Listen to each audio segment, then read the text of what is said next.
کرونا وایرس چې په چین هیواد کې رامنځته شوی دی زموږ هیواد افغانستان ته هم سره یې وکړ. ډېر خلک یې اندېښمن کړل څنګه کولی شو چې له کرونا وایرس څخه ځان وساتو. زموږ ویډیو ګورئ او زموږ چینل در سره سبسکرایب کړئ.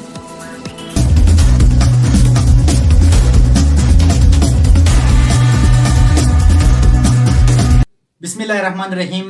کرونا وایرس چې شاوخوا څو میاشتې وړاندې د چین هیواد په ووهان ښار کې رامنځته شوی دی چې شاوخوا زرګونه کسان د دغه ناروغۍ باندې اخته شوي دي او همداشان 2500 کسان یې له امله وژل شوي دي.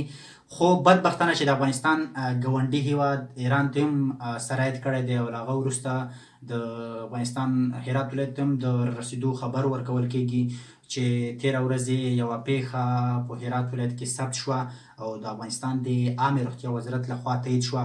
خو څنګه کولی شو چې په وړاندې موږ اقدامات ترسره کړو او څنګه کولی شو چې له دغه ناروغۍ له دغه وایرس څخه ځانونه لرې وساتو؟ کوم ټکي دي چې موږ باید په پام کې ولرو؟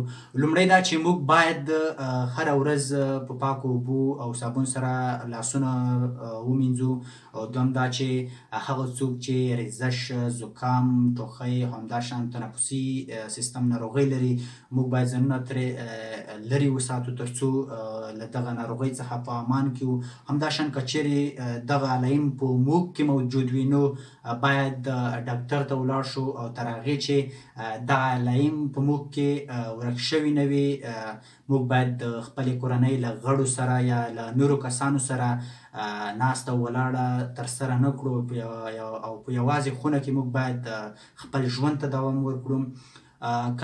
او د دریمه نکته دا ده چې موږ باید له هګۍ همداشان له غوښې له خوړلو څخه په کلکه ډډه ترسره کړو تر څو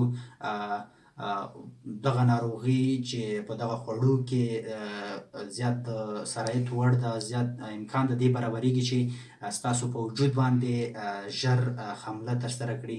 نو څلورمه خبره دا ده چې که چیرې موږ په سفر باندې ځو که دغه علایم زموږ په وجود کې موجود وو نو موږ باید د الوتکې مامورینو ته د دغه علایمو یا د دغه پیښې خبر ورکړو تر څو زموږ په وړاندې اقدامات ترسره کړي او موږ نږدې روغتونونو ته یا همداشان معایناتو ته ورسوي تر څو له دغه ناروغۍ څخه موږ په امان کې شو او نورو کسانو ته هم له دغه ناروغۍ د انتقال مخه ونیول شي.